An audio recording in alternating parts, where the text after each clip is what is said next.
بسم اللہ الرحمن الرحیم۔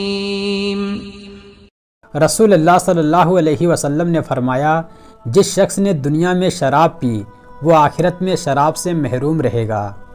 رسول اللہ صلی اللہ علیہ وسلم نے فرمایا، اپنے برتنوں کو ڈھانکو اور مشکوں کا منہ باندھ دو، کیونکہ سال میں ایک رات ایسی آتی ہے جس میں وبا نازل ہوتی ہے اور اس برتن اور مشک میں گھس جاتی ہے جو ڈھکے ہوئے نہ ہوں یا جن کا منہ کھلا ہوا ہو۔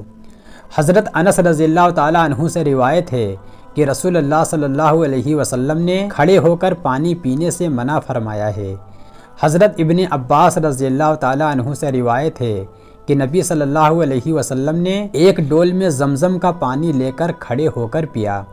حضرت انس رضی اللہ تعالیٰ عنہ سے روایت ہے کہ رسول اللہ صلی اللہ علیہ وسلم کو پانی ملا ہوا دودھ پیش کیا گیا۔ آپ کی دائیں جانب ایک دیہاتی بیٹھا ہوا تھا اور بائیں جانب حضرت ابوبکر رضی اللہ تعالیٰ عنہ بیٹھے تھے۔ آپ نے دودھ پی کر دیہاتی کو دیا اور آپ نے 2 مرتبہ فرمایا، دائیں طرف سے شروع کیا کرو۔ رسول اللہ صلی اللہ علیہ وسلم نے فرمایا، ہر کام کے وقت تمہارے پاس شیطان آ جاتا ہے، یہاں تک کہ کھانے کے وقت بھی آ جاتا ہے۔ اب تم میں سے کسی شخص کا لقمہ گر جائے تو اس لگی ہوئی مٹی وغیرہ کو صاف کر کے وہ لقمہ کھا لے اور اس کو شیطان کے لیے نہ چھوڑے۔ جب کھانے سے فارغ ہو تو اپنی انگلیوں کو چاٹ لے، کیونکہ وہ نہیں جانتا کہ اس کھانے کے کون سے حصے میں برکت ہے۔ حضرت انس رضی اللہ تعالیٰ عنہ سے روایت ہے کہ ایک درجی نے رسول اللہ صلی اللہ علیہ وسلم کی دعوت کی اور کچھ کھانا تیار کیا۔ میں آپ صلی اللہ علیہ وسلم کے ساتھ اس دعوت میں گیا۔ اس نے نبی پاک صلی اللہ علیہ وسلم کے سامنے جو کی روٹی اور شوربہ پیش کیا جس میں کدو اور گوشت تھا۔ میں نے دیکھا کہ آپ صلی اللہ علیہ وسلم پیالے میں سے کدو تلاش کر رہے ہیں۔ میں اسی دن سے کدو سے محبت رکھتا ہوں۔ حضرت عبداللہ بن جعفر رضی اللہ تعالیٰ عنہ سے روایت ہے کہ میں نے رسول اللہ صلی اللہ علیہ وسلم کو کھجور کے ساتھ ککڑی کھاتے ہوئے دیکھا۔ حضرت انس رضی اللہ تعالیٰ عنہ سے روایت ہے کہ رسول اللہ صلی اللہ علیہ وسلم کی خدمت میں کھجوریں لائی گئیں تو نبی صلی اللہ علیہ وسلم ان کھجوروں کو تقسیم فرمانے لگے اور آپ صلی اللہ علیہ وسلم اس طرح بیٹھے ہوئے تھے کہ جس طرح کوئی جلدی میں بیٹھتا ہے، اور آپ ان کھجوروں میں سے کھا بھی رہے تھے۔ رسول اللہ صلی اللہ علیہ وسلم نے فرمایا، کوئی شخص اپنے ساتھیوں سے اجازت لیے بغیر 2 کھجوروں کو ملا کر کے نہ کھائے۔ رسول اللہ صلی اللہ علیہ وسلم نے فرمایا، جس گھر میں کھجوریں ہوں وہ لوگ بھوکے نہیں ہوتے۔ رسول اللہ صلی اللہ علیہ وسلم نے فرمایا، جس نے صبح کو مدینہ منورہ کی 7 اجوا کھجوریں کھا لیں اس کو اس دن کوئی زہر اور جادو کبھی نقصان نہیں پہنچا سکے گا۔ رسول اللہ صلی اللہ علیہ وسلم نے فرمایا، اجوا عالیہ میں شفا ہے، صبح کے وقت اجوا کھجور کا استعمال کرنا تریاک ہے۔ رسول اللہ صلی اللہ علیہ وسلم نے فرمایا، کہمبی اس غذا کی ایک قسم ہے جو بنی اسرائیل پر نازل ہوئی تھی اور اس کا پانی آنکھوں کے لیے شفا ہے۔ حضرت ابو ایوب انصاری رضی اللہ تعالیٰ عنہ سے روایت ہے کہ نبی صلی اللہ علیہ وسلم کے پاس کوئی کھانا لائے جاتا تو آپ اس میں سے کھاتے اور جو بچ جاتا اس کو میرے پاس بھیج دیتے۔ ایک دن آپ صلی اللہ علیہ وسلم میرے پاس کھانا بھیجا جس میں سے آپ نے بالکل نہیں کھایا تھا کیونکہ اس میں کچا لہسن تھا۔ میں نے آپ صلی اللہ علیہ وسلم سے پوچھا، کیا یہ حرام ہے؟ آپ نے فرمایا نہیں، لیکن میں اس کو اس کی بدبو کی وجہ سے ناپسند کرتا ہوں۔ میں نے عرض کیا، جو آپ کو ناپسند ہے وہ مجھے بھی ناپسند ہے۔ رسول اللہ صلی اللہ علیہ وسلم نے فرمایا، سرکہ بہترین سالن ہے۔ رسول اللہ صلی اللہ علیہ وسلم نے فرمایا، ایک آدمی کا کھانا 2 آدمیوں کے لیے کافی ہوتا ہے، 2 کا کھانا 4 کے لیے کافی ہوتا ہے، اور 4 آدمیوں کا کھانا 8 آدمیوں کے لیے کافی ہوتا ہے۔ حضرت ابو ہریرہ رضی اللہ تعالیٰ عنہ سے روایت ہے کہ میں نے نبی صلی اللہ علیہ وسلم کو کسی کھانے میں کبھی عیب نکالتے ہوئے نہیں دیکھا۔ اگر آپ کو کھانا اچھا لگتا تو اس کو کھا لیتے اور اچھا نہیں لگتا تو اسے چھوڑ دیتے۔ رسول اللہ صلی اللہ علیہ وسلم نے فرمایا، جو شخص سونے و چاندی کے برتن میں پیتا ہے وہ اپنے پیٹ میں جہنم کی آگ بھرتا ہے۔ حضرت برا بن عازب رضی اللہ تعالیٰ عنہ سے روایت ہے کہ نبی صلی اللہ علیہ وسلم نے ہمیں 7 چیزوں کا حکم دیا ہے اور 7 چیزوں سے منع کیا ہے۔ نمبر 1، مریض کی عیادت کرنا یعنی حال چال پوچھنا۔ نمبر 2 جنازے کے ساتھ جانا، نمبر 3 چھینک کا جواب دینا، نمبر 4 قسم پوری کرنا، نمبر 5 مظلوم کی مدد کرنا، نمبر 6 دعوت قبول کرنا، نمبر 7 اور خوب زیادہ سلام کرنا۔ ان 7 باتوں کا حکم دیا ہے اور ان چیزوں کا استعمال کرنے سے منع فرمایا ہے۔ نمبر 1 مردوں کا سونے کی انگوٹھی پہننا، نمبر 2 چاندی کے برتن میں کھانا پینا، نمبر 3 ریشمی گدوں پر بیٹھنا، نمبر 4 کسی پہننا ریشم کی ایک قسم ہے، نمبر 5 استبرق، نمبر 6 دیباج، نمبر 7 سونے کے برتنوں میں کھانا پینا۔ حضرت علی رضی اللہ تعالیٰ عنہ سے روایت ہے کہ نبی صلی اللہ علیہ وسلم کو ایک ریشمی جبہ ہدیہ کیا گیا، آپ نے وہ میرے پاس بھیج دیا، میں نے اس کو پہن لیا، پھر میں نے نبی کریم صلی اللہ علیہ وسلم کے چہرے انور پر غصے کے آثار دیکھے، آپ نے فرمایا میں نے یہ تمہارے پاس اس لیے نہیں بھیجا تھا کہ تم اس کو خود پہن لو، میں نے یہ تمہارے پاس اس لیے بھیجا تھا کہ تم اس میں سے عورتوں کے دوپٹے وغیرہ بنا دو۔ رسول اللہ صلی اللہ علیہ وسلم نے فرمایا جس مرد نے دنیا میں ریشمی لباس پہنا اس کو آخرت میں اللہ تعالیٰ ریشم نہیں پہنائے گا۔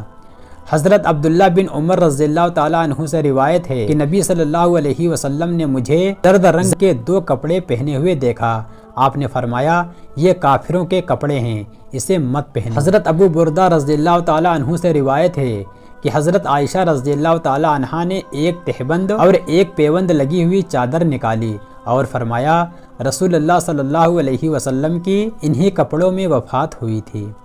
حضرت عائشہ رضی اللہ تعالیٰ عنہا سے روایت ہے کہ نبی صلی اللہ علیہ وسلم کا وہ بستر جس پر آپ سوتے تھے چمڑے کا تھا اور اس میں کھجور کی چھال بھری ہوئی تھی۔ رسول اللہ صلی اللہ علیہ وسلم نے فرمایا ایک بستر مرد کے لیے اور دوسرا اس کی بیوی کے لیے اور تیسرا مہمان کے لیے اور چوتھا بستر شیطان کے لیے ہے۔ رسول اللہ صلی اللہ علیہ وسلم نے فرمایا جو شخص تکبر کرتے ہوئے ٹخنوں کے نیچے کپڑا گھسیٹ کر چلتا ہے تو اللہ تعالیٰ اس کی طرف رحمت کی نظر سے نہیں دیکھتا۔ 3 نیندیں اور 3 ہنسی اللہ تعالیٰ کو بالکل پسند نہیں۔ 3 نیندیں یہ ہیں، نمبر 1 اللہ کی ذکر کی مجلس میں سونا، نمبر 2 فجر کے بعد اور عشاء سے پہلے سونا، نمبر 3 فرض نماز میں سونا۔ 3 ہنسی یہ ہیں، نمبر 1 جنازے کے ساتھ چلتے ہوئے ہنسنا، نمبر 2 اللہ کی ذکر کی مجلس میں ہنسنا، نمبر 3 قبرستان میں ہنسنا۔ یہ 4 بڑی مصیبتیں ہیں۔ نمبر 1 تکبیر اولیٰ کا فوت ہونا یعنی چھوٹ جانا، نمبر 2 علم و ذکر کی مجلس کا چھوٹ جانا، نمبر 3 جہاد فی سبیل اللہ سے فرار ہونا، نمبر 4 حاجی کے لیے وقوف عرفات کا فوت ہونا یعنی چھوٹ جانا۔ 3 آسان عبادتیں رسول اللہ صلی اللہ علیہ وسلم کا ارشاد نقل کیا گیا ہے، جس نے کسی عالم کی زیارت کی اس نے گویا میری زیارت کی، جس نے کسی عالم سے مصافحہ کیا اس نے گویا مجھ سے مصافحہ کیا، اور جو کسی عالم کی مجلس میں بیٹھا گویا وہ میری مجلس میں بیٹھا، اور جس نے یہ میرے ساتھ کام کیا وہ جنت میں جائے گا۔ کسی بزرگ نے فرمایا جس کے اندر 5 باتیں ہوں گی وہ جنت میں جائے گا۔ نمبر 1 اللہ پر ایمان لائے اور دوسرے لوگوں کو اس کی دعوت دے اور تمام انسانوں کے مسلمان بن جانے کی خواہش رکھے۔ نمبر 2 رسول اللہ صلی اللہ علیہ وسلم کے لائے ہوئے دین کی تصدیق اور آپ کے طریقے پر عمل کرے اور لوگوں کو اس کی طرف بلائے۔ نمبر 3 قرآن پاک کو اللہ تعالیٰ کی کتاب جانے، اس کے احکام پر عمل کرے اور نواہی سے پرہیز کرے، اس کی تلاوت کرے۔ نمبر 4 آئمہ دین و حکام سلطنت کی پیروی کرے، بشرطے کہ شریعت کے خلاف نہ ہو، ان سے بغاوت نہ کرے، حکام کو امر بالمعروف اور نہی عن المنکر کرتا رہے۔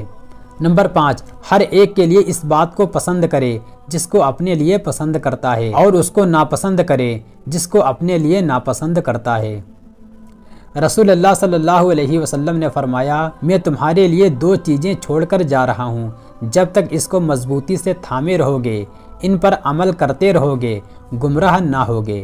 نمبر 1 کتاب اللہ یعنی قرآن پاک، نمبر 2 اپنی سنت یعنی حدیث پاک، اور فرمایا سنت کے مطابق تھوڑا سا عمل بھی کافی اور مفید ہے، اور سنت کے خلاف بہت سا عمل بھی بیکار ہے اور بدعت و گمراہی ہے، اور ہر گمراہی جہنم میں ہے۔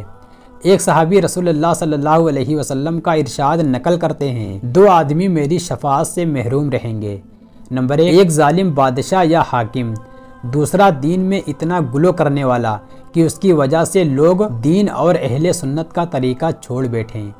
حضرت اویس کرنی رضی اللہ تعالیٰ عنہ فرماتے ہیں، جماعت کے اتحاد کو پارا پارا نہ کرو، ورنہ خطرہ ہے کہ کہیں دین ہی سے نہ نکل جاؤ اور تمہیں احساس تک نہ ہو۔ حضرت حسن بصری رحمۃ اللہ علیہ فرماتے ہیں، 4 چیزیں آخرت کا توسہ ہیں: نماز، روزہ، صدقہ اور خوف الہی سے رونا۔ نماز یہ انتہائی جامع عبادت ہے، قرب الہی کا بہترین ذریعہ ہے۔ روزہ صحت جسمانی سے زیادہ نفس کی صحت کا ذریعہ ہے۔ صدقہ یہ بندہ اور آگ کے درمیان آڑ ہے اور اللہ کے غصے کو ٹھنڈا کرنے والا ہے۔ آنسو یہ رضائے الہی اور گناہوں کی معافی کا بہترین ذریعہ ہے، ایک آنسو بھی بڑا قیمتی ہے۔ ایک بزرگ کا فرمان ہے، 3 چیزیں نفس میں بغض و حسد اور سختی پیدا کرتی ہیں اور سارے کیے کرائے پر پانی پھیر دیتی ہیں۔ نمبر 1، عیب زوئی، نمبر 2، خود پسندی، نمبر 3، ریاکاری۔ 3 چیزیں دل میں الفت و محبت اور نرمی پیدا کرتی ہیں۔